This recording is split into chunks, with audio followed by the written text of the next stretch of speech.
Oh boy, do I love that title screen. Not only does it seem like he's intensely upset that you've decided to close the door on him just as he's about to be torn to shreds, but it's the eyes. The eyes that scream, seriously dude, you're even taking a goddamn photograph. It's almost up though with this box art for BloodNet. You remember BloodNet? No? Well, if you need an image that accurately conveys the fury of a vampire telemarketer getting his fingers stuck in a car door, well, now you know where to look. I was doing something here.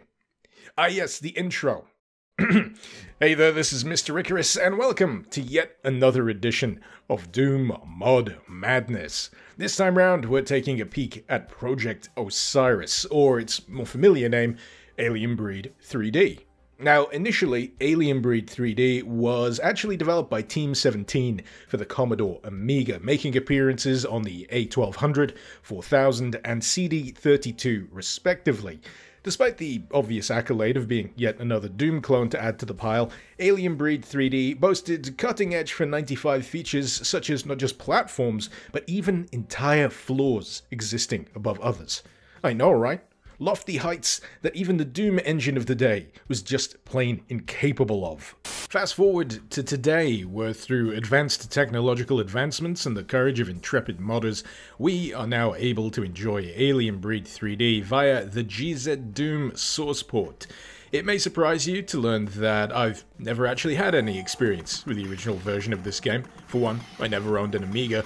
What I did have, however, was a second-hand potato PC rig accompanied by a generous stack of shareware demo discs, some of which containing Alien Breed and even Alien Breed 2. The horror continues. As far as top-down alien blasters went, they were very much my jam. Seeing it translated into this form, however, is a little strange for me, especially when I try to mentally reconcile the top-down views of those very much Xenomorph-styled enemies to what we now have here in Alien Breed 3D. Probably best to get a clean visual break in that regard. That said, they still managed to call your starting weapon, of all things, the pulse rifle. Just couldn't shake that aliens influence, could they? In any case, initial map of the gate will introduce you to a handful of enemy types with which to use it against. First being these little red things that love nothing better than to make a straight beeline for your face, followed with a more regular dose of what I simply refer to as Alien Dude Type 1, Dude with a Gun. They go down swiftly enough versus the surprisingly capable pulse rifle, what with its speedy rate of fire and decent range. It's something that ensures the pulse rifle remains a viable backup later down the line, which is always nice to see for an introductory weapon. As far as opening maps go, it's not too shabby, clearly laid out, but not afraid to throw in the occasional curiosity, much like this recreational plunge pool. Visually, it's essentially a cleaned up and up-resed rendition of the original, hewing as close as possible to that original style. Sure, it's nothing flashy, but it still remains fairly clean and readable. If anything, I'm surprised this map uses so many keycards. There's a maximum of 4 in this game, and for some reason, the gate uses 3.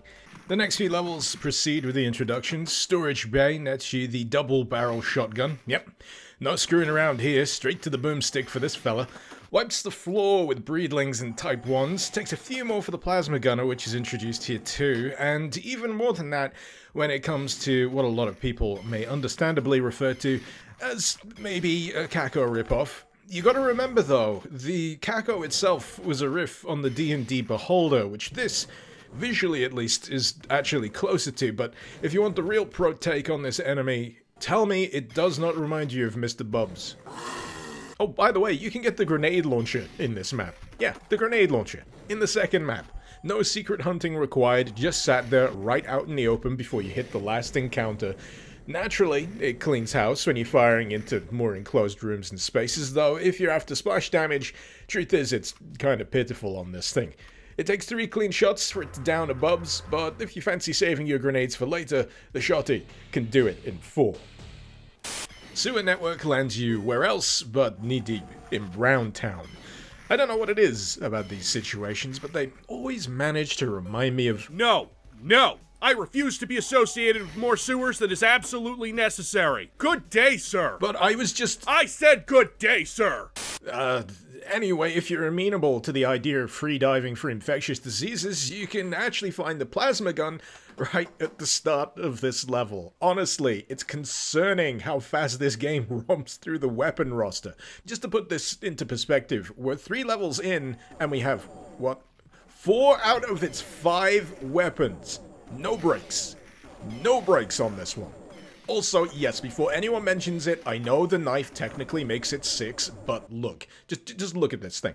It's barely fit to skewer a passing turd. As far as plasma guns go, though, if Doom's plasma gun is more like a fire hose, then this is more like a leaky tap.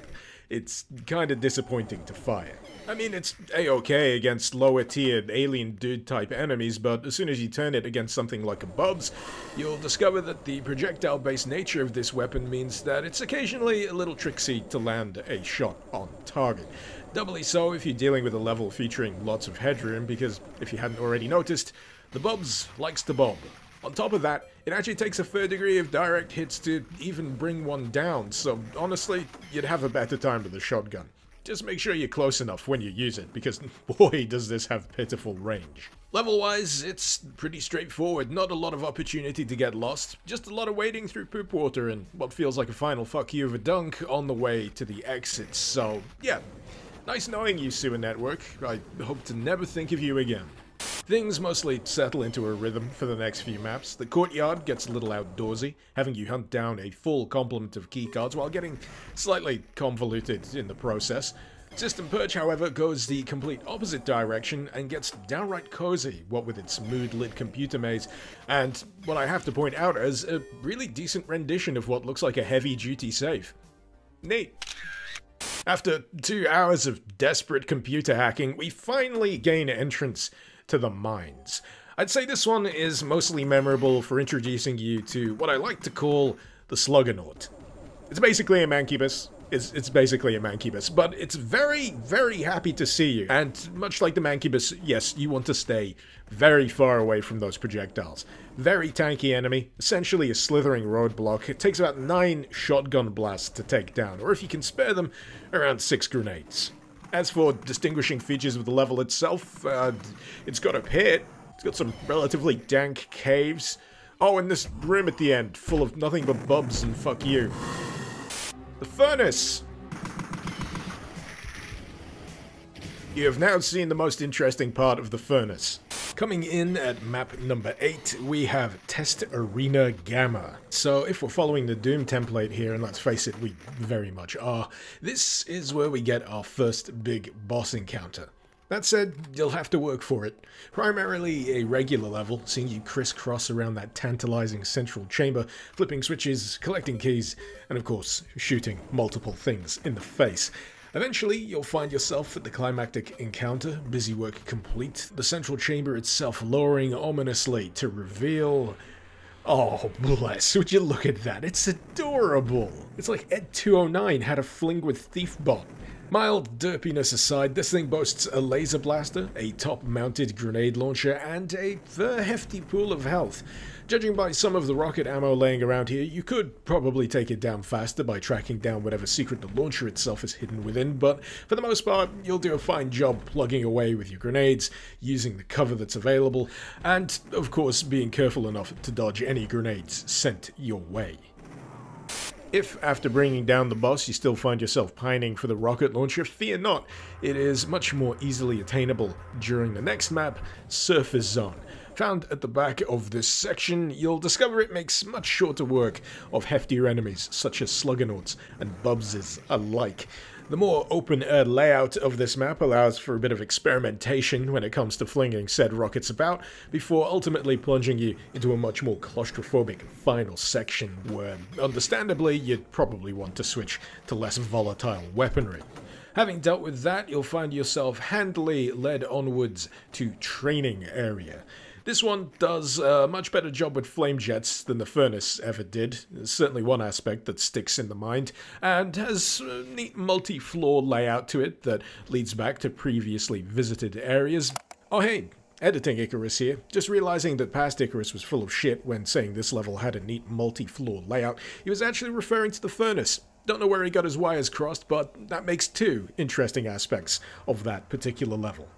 Good for the furnace. But if anything, this one sticks in my mind for the introduction of whatever the unholy heck this thing is supposed to be, round about the midway point of the map. From what I can tell, these can't actually attack you directly, instead generating spawnlings at a fairly alarming rate, which can then shoot back at you. All you need to know is that they have entirely too much health, and tend to be a horrible addition to any given situation that you'll find them in going forward. Admin block is about as exciting as the name implies, but I imagine the gee-whiz factor of being able to explore multiple stacked floors made up for it back in the day, but for the most part it boils down to reach end of corridor, flip switch, witness corridor fill up with a load of bullshit. That said, I'd still take the relative mediocrity of admin block over the pit. Oh god, the pit.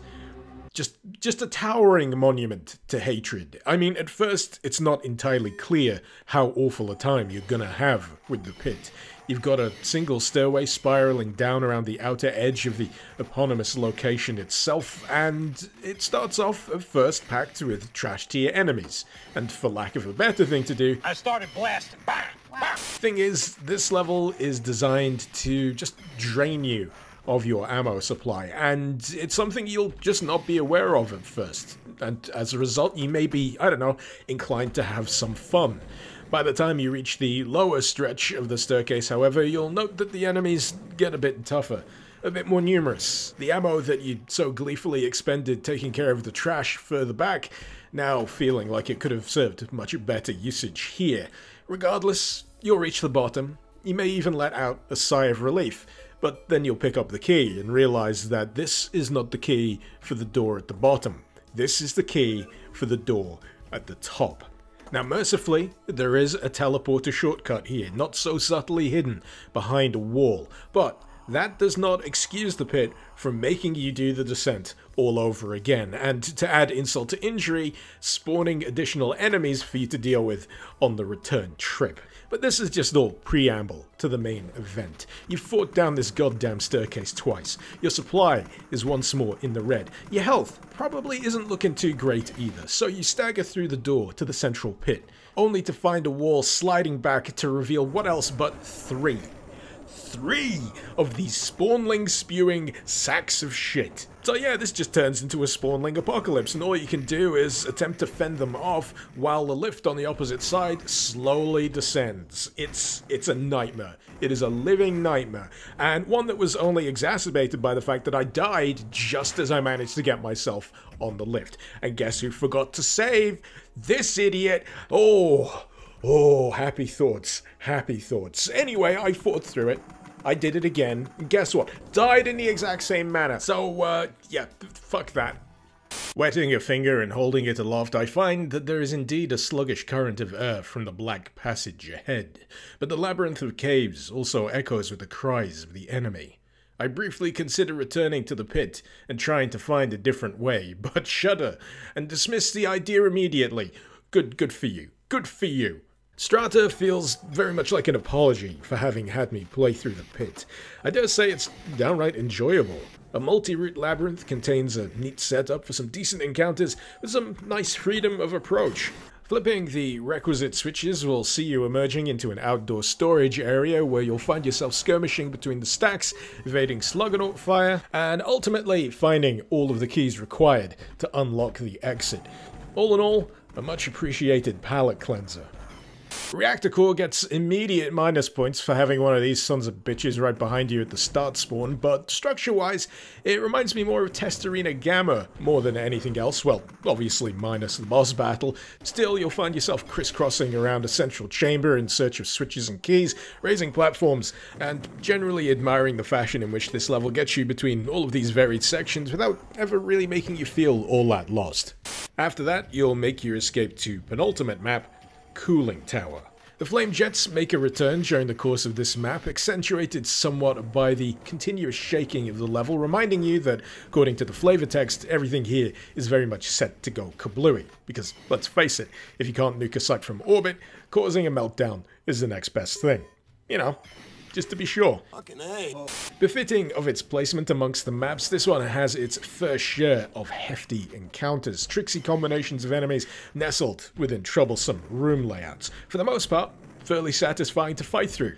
Not without its low points, however. I mean, granted, I really should have seen this long, ominous hallway with nothing but a switch ambush coming a mile away, but this final room, oh boy is it a nasty piece of work. I mean, sure, it's not a patch on the pit, but it still requires its fair degree of trial and error as you try to figure out your best plan of approach that, firstly, doesn't result in you getting thoroughly melted by everything down here, and secondly, also leaves room for you to scarper off onto that lift just at the right opportune moment. Command Center, end of the line. Helpfully stocked with a generous resupply of ammunition right from the get-go, this dispenses with any preamble. Once you drop through the hole and head outside, it is go time. Say hi to the matriarch. Standing a few stories tall and armed with what looks like a pair of rocket launchers, this one will not just have you evading her fire, but also dealing with her underlings that will progressively filter into the arena as the fight drags on. It's a neat touch, all things considered, not just encouraging you to stay on your toes, but also seek out additional supplies as you loot the areas that these additional enemies have emerged from. And trust me, you'll need them, because she has a big fat load of health. With enough projectile-based persuasion, however, much like her underlings, the matriarch will eventually crumble, allowing our poor, exhausted protagonist to be finally released from his ordeal, drag himself onto an emergency escape shuttle, and blast off into the sky, where he'll no doubt be able to live happily ever... Jeez, there's a sequel, isn't there? Yeah, there's a sequel. Sucks to be that guy.